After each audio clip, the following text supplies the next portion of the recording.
Welcome to the third season of What, Why, God. And in this season, we're talking about the timeless truth of God and the testimonies of his people, how he enters into those situations and can do some really remarkable things. And we have remarkable stories for some people.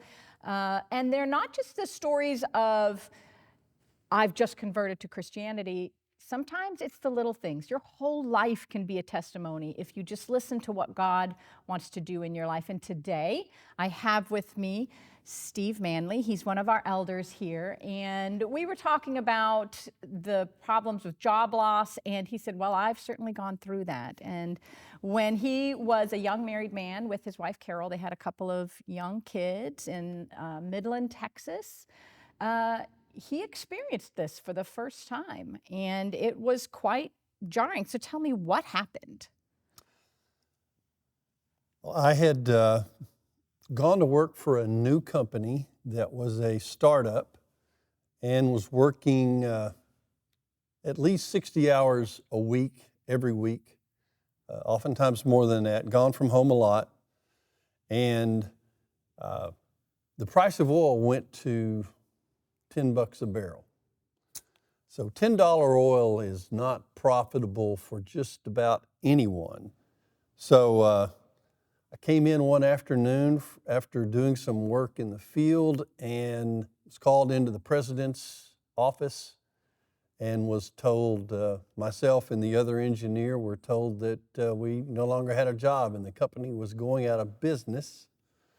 And so they took my company car, and I went home to Carol and a 4.5-year-old and a 1.5-year-old, and did not have but one vehicle between us, and she had not worked in roughly 5 years. And we started down that path of how do we make ends meet?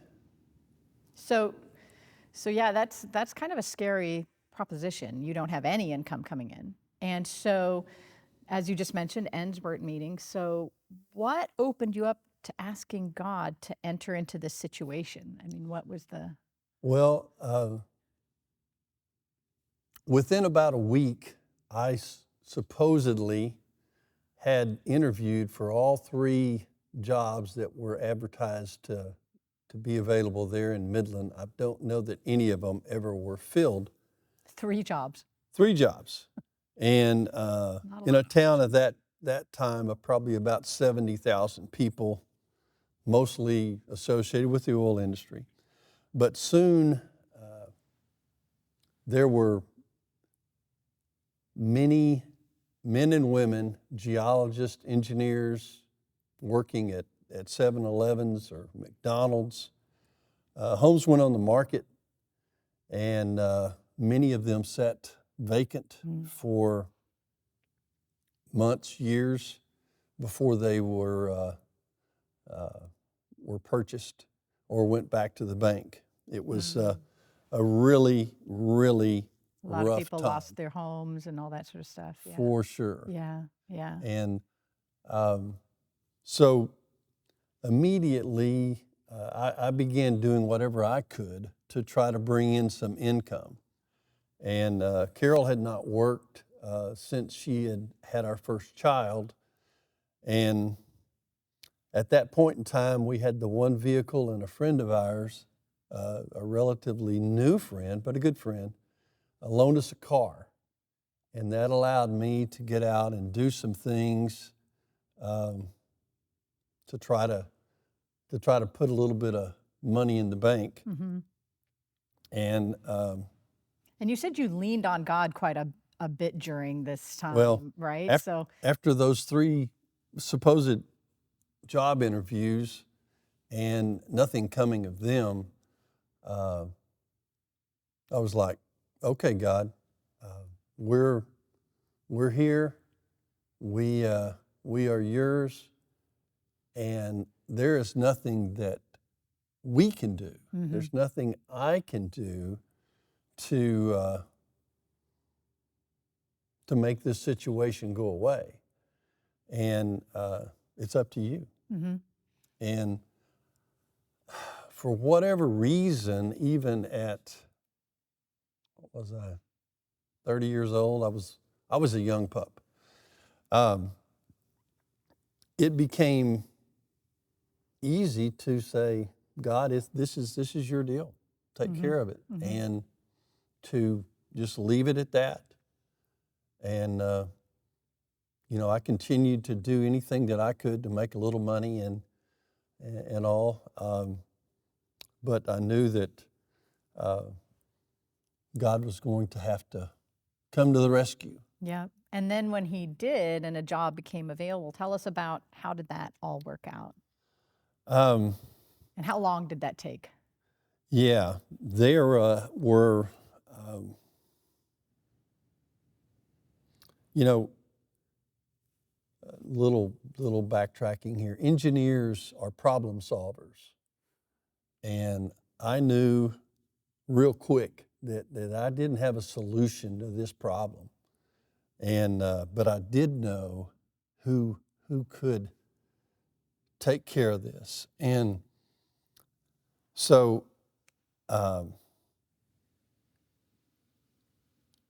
God really stepped in quickly to help our young family. Carol had a master's degree in ed psych and had done some lay counseling at Golf Course Road there in Midland, our church, and received a call from a counseling center, and they were looking for a young female to do some part-time counseling, and she was referred to them by one of our ministers who she knew and had done some work with in this lay program, and immediately was hired and went to work. And you had parents watching the kids and all that Well, stuff during that time? we had a grandmother that came Wonderful. to the rescue that was a member at Golf Course Road that we knew, and she wasn't so sure she wanted to come take care of our son because he was kind of rowdy at all of 1.5, and but she was awesome and took great care of Jennifer and Kyle, and it was a godsend for sure. Yeah.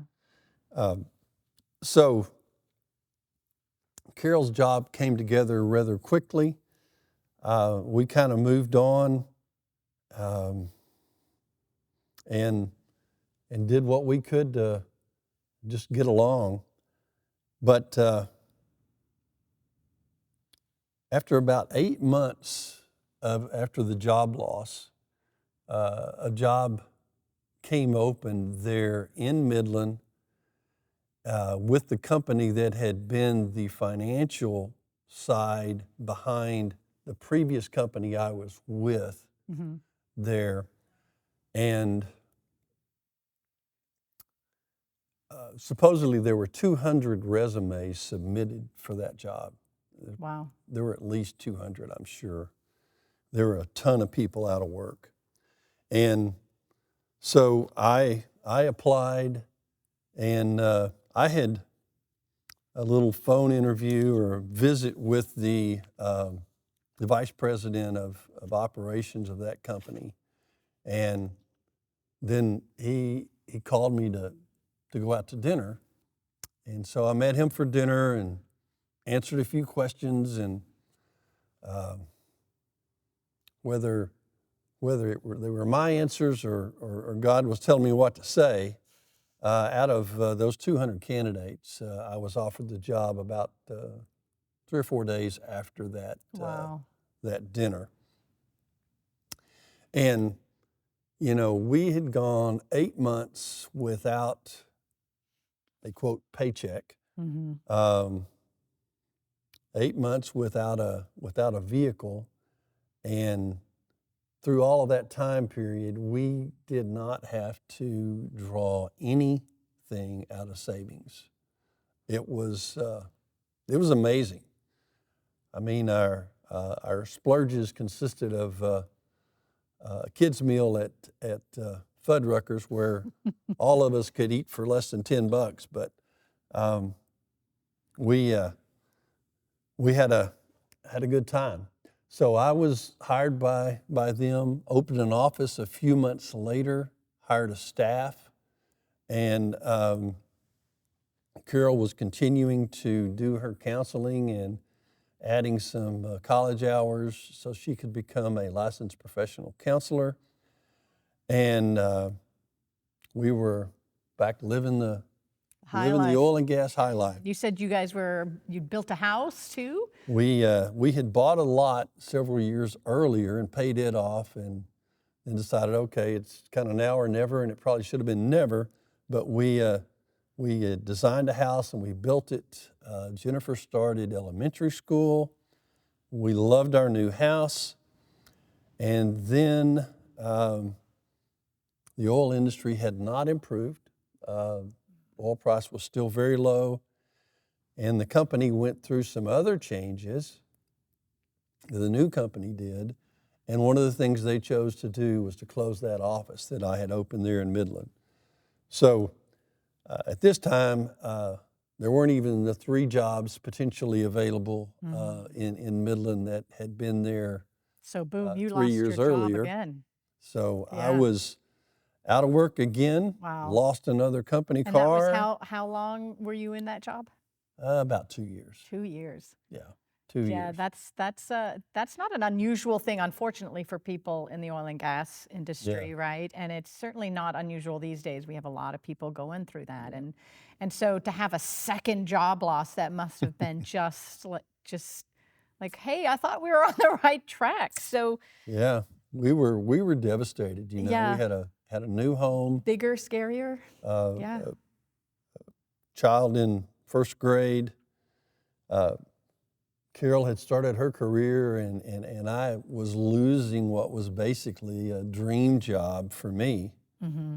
And so it was hard, and we just didn't see any way out of that situation in Midland at Yeah. that point in time. And you said this happened just before Christmas too, right? Yeah, December. I just Yeah. all the signs of this, there couldn't be anything worse as far as timing is concerned. Like, the first time is we were talking about, you didn't have a lot yet, Right. but now you have a lot more expenses. This is going to be a little different. And so, Yeah. as you said, the blinders were off to like, Yeah. what are we going to do now? Yeah, reality hit soon and hard. Yeah. Yeah. So the great thing is that it's like God kind of got you through that time. God had a plan for you, and you didn't want to leave Midland, but that became now an option that you might have to consider, right? And so, Yep. so what was that? So that How did he open up? in January of that year, I got a call from my former boss at this company that had downsized and shut that office down, and said, "Hey, I don't know if you want to do this, but I know we have a sister company that another company they owned that is an engineering company, is building chemical plants, and if you want, they've got a job for you." And Carol and I came down here to look for a rent house. So that was the job, meaning you had to leave Midland. Had to leave Midland. And you had to come to Sugar Land. Had to come to the west side of Houston, and Yeah. ended up in Sugar Land, and rented a house about 2 blocks from the original First Colony church building, and right around the corner from Colony Bend Elementary, and full of all kinds of roaches.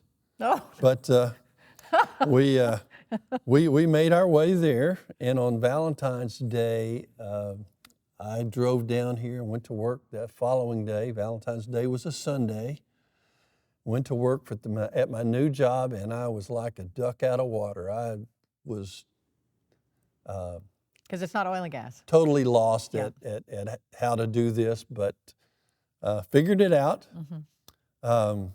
Nothing that I had ever dreamed of doing, but you know, you adapt to whatever you needs to God make put something happen. in your path to So get you out. Yeah. a month later, I flew back to Midland on a Friday, and a buddy picks me up at the airport.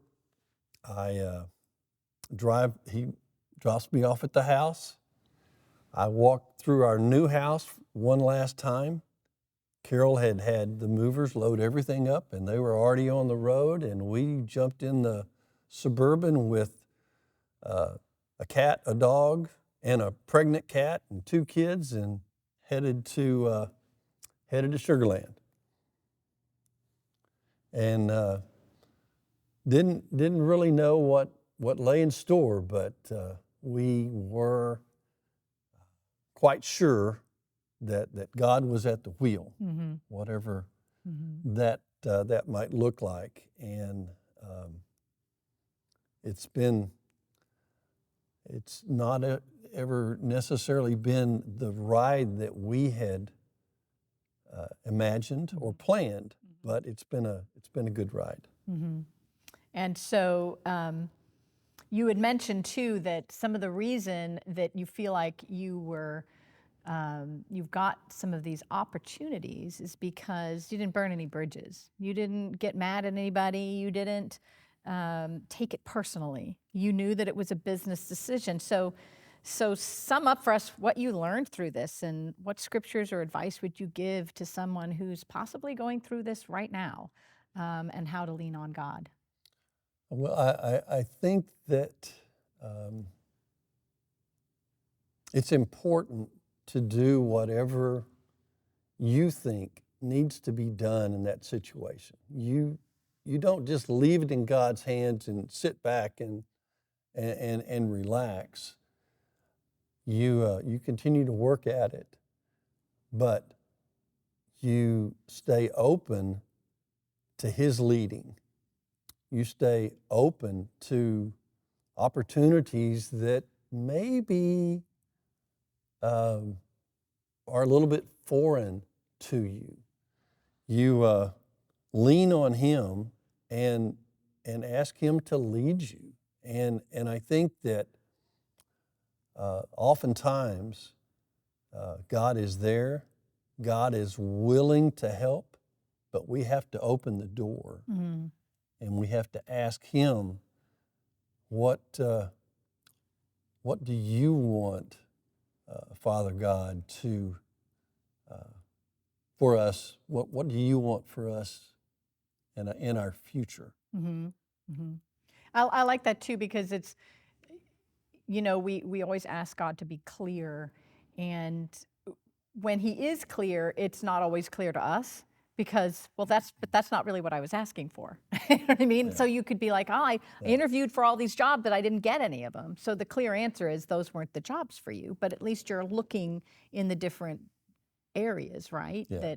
That maybe it is a time of waiting, and waiting is really hard, but that you were open to something different that moved you out of a place that you really loved. And that's hard. And I think we have to realize that sometimes God is moving us into something that's difficult. And you've learned a lot through that, I imagine. Yeah, for sure. And, during those 2 jobs that eventually went away, I worked hard. I didn't push back big time on anything.